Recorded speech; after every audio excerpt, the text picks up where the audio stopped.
आकाशवाणी रांची से समाचार ध्वनि चित्र के आज के अंक में पेश है कोविड टीकाकरण पर समाचार सेवा प्रभाग की विशेष प्रस्तुति 100 करोड़ से 100% टीकाकरण।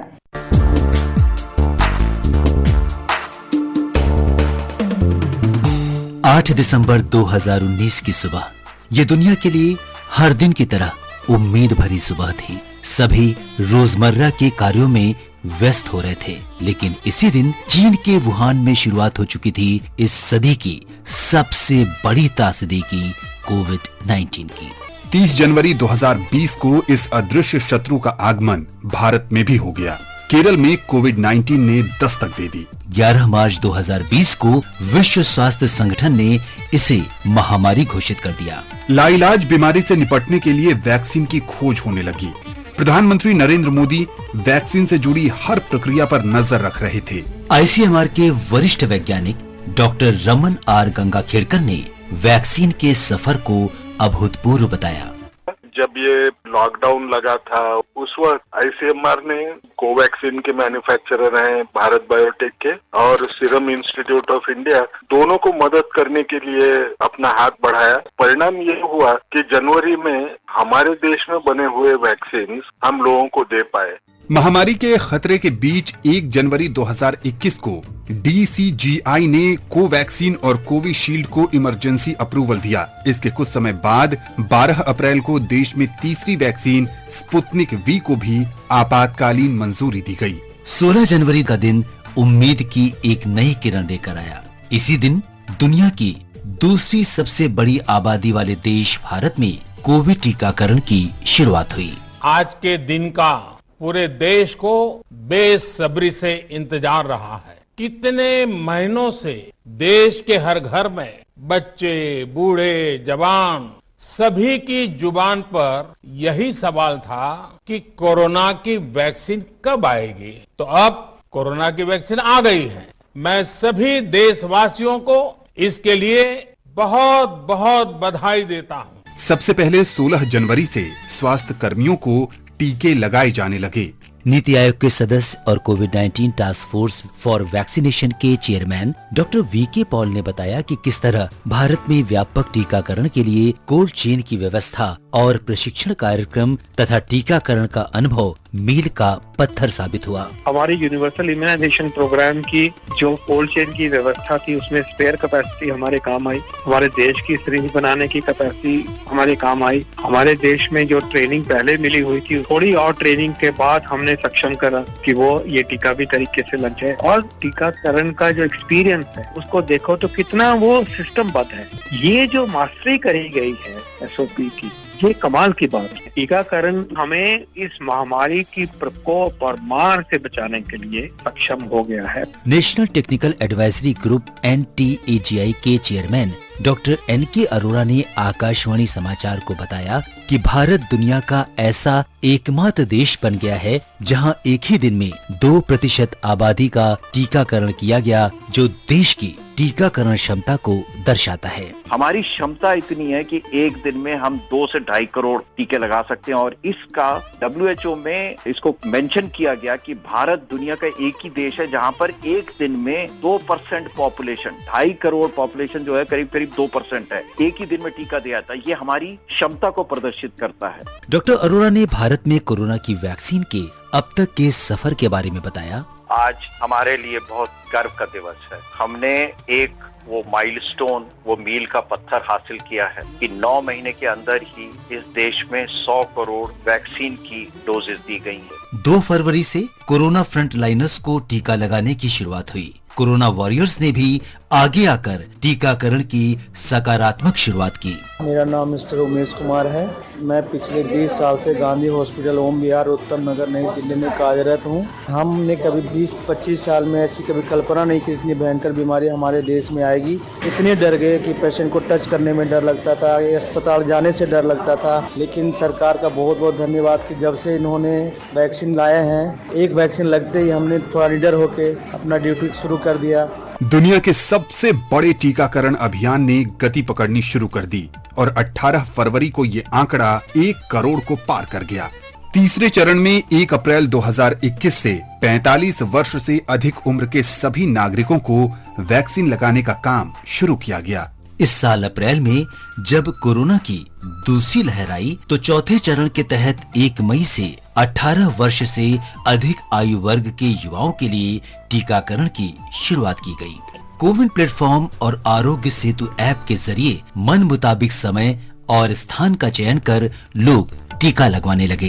बचाव के लिए टीकाकरण एक ऐसी जरूरत पड़ गई जिसमें कि अगर बिना टीके के हम लोगों को ऐसा लगता था कि हम इस बीमारी पर काबू नहीं पा पाएंगे, और पूरा विश्व इसके जहां टीका बनाने की कार्रवाई कर रहा था उसके साथ साथ ये भी योजना बनाई जाने की चेष्टा चल रही थी कि किस प्रकार हर व्यक्ति तक ये इन्फॉर्मेशन पहुंचे, हर व्यक्ति को इस प्रकार की सुविधा मिले और टीकाकरण करवाने के लिए सक्षम हो पाए। इस प्रयास में भारत में जो कोविन ऐप और आरोग्य सेतु ऐप सरकार ने डेवलप किए वो इतने कारगर थे, इतने अच्छे साबित हुए कि उनकी वजह से हर व्यक्ति बहुत आसानी से रजिस्टर करा पाया और अपने आप को टीकाकरण करवाने के बाद सुरक्षित करवा पाया। और इसका नतीजा ये है कि भारत विश्व के सभी देशों में आज सबसे अग्रसर है। वो अब जल्द ही 100 करोड़ का आंकड़ा भी प्राप्त कर लेगा। दुनिया के सबसे बड़ी टीकाकरण अभियान को सफल बनाने के लिए जागरूकता बढ़ाने के उपायों पर खास ध्यान दिया गया। आकाशवाणी ने कोरोना जागरूकता श्रृंखला के जरिए लोगों तक स्वास्थ्य विशेषज्ञों के माध्यम से हर छोटी बड़ी जानकारी पहुंचाई। अब तक इस कार्यक्रम के 525 से ज्यादा अंक पूरे हो चुके हैं। इसमें देश के अलग अलग हिस्से से जुड़ने वाले श्रोता अपनी शंकाओं को दूर करते हैं।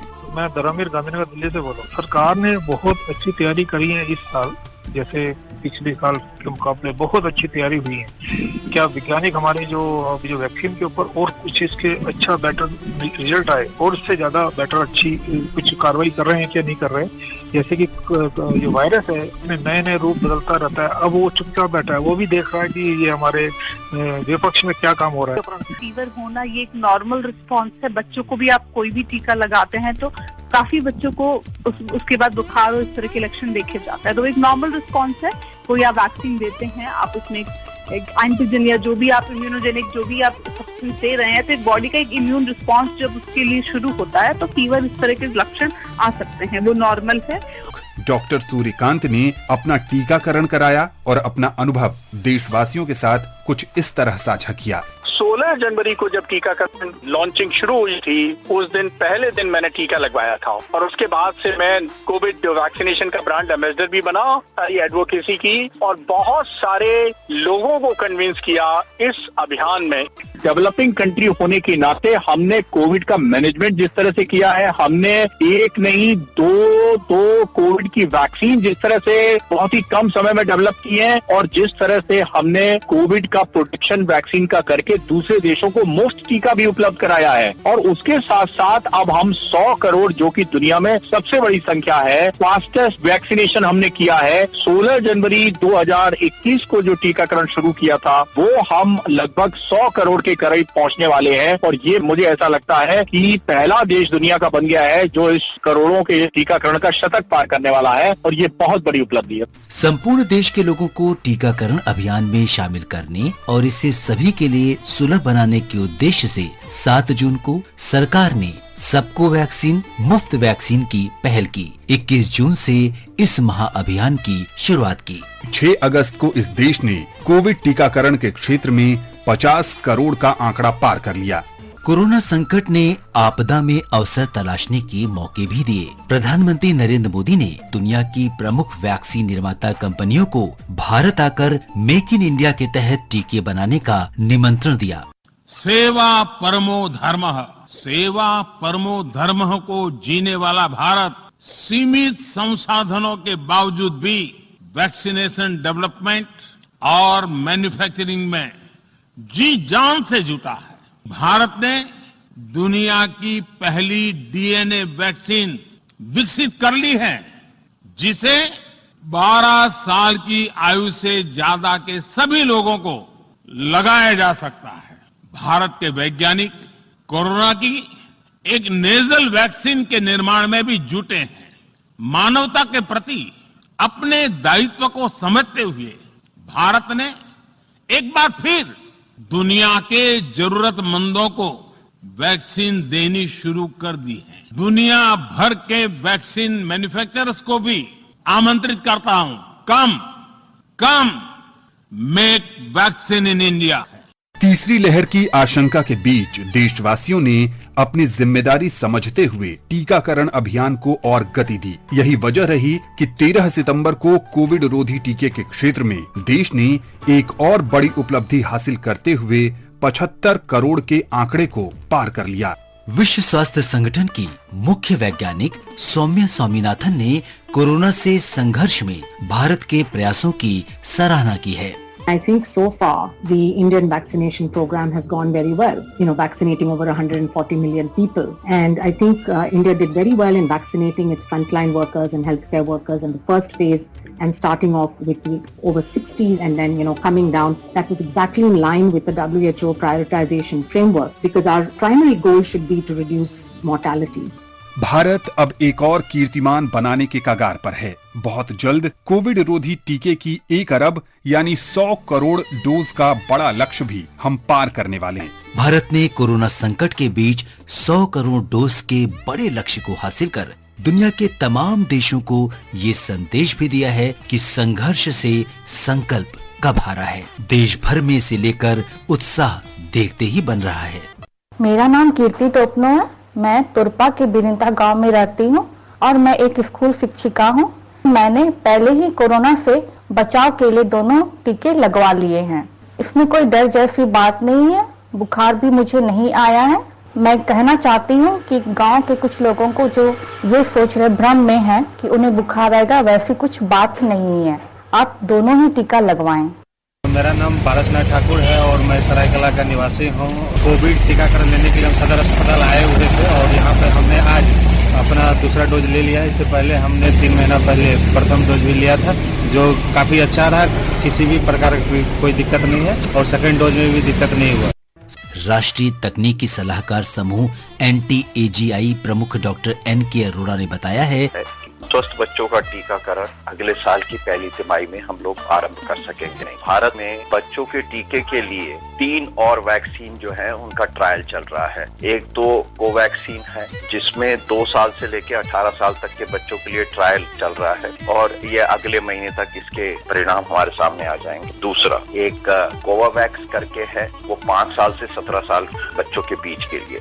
त्योहारों के इस मौसम में कोविड प्रोटोकॉल का पालन करें। स्वास्थ्य विशेषज्ञ डॉक्टर वेद चतुर्वेदी बताते हैं कि कोविड टीकाकरण के क्षेत्र में उपलब्धियां हासिल करना अच्छी बात है, लेकिन इस समय कोविड नियमों का पालन करना भी बेहद जरूरी है। कोविड-19 से बचाव और सुरक्षित रहने के 3 उपाय। मास्क लगाएं, 2 गज दूरी है जरूरी, सुरक्षित दूरी रखें, हाथ और मुंह साफ रखें।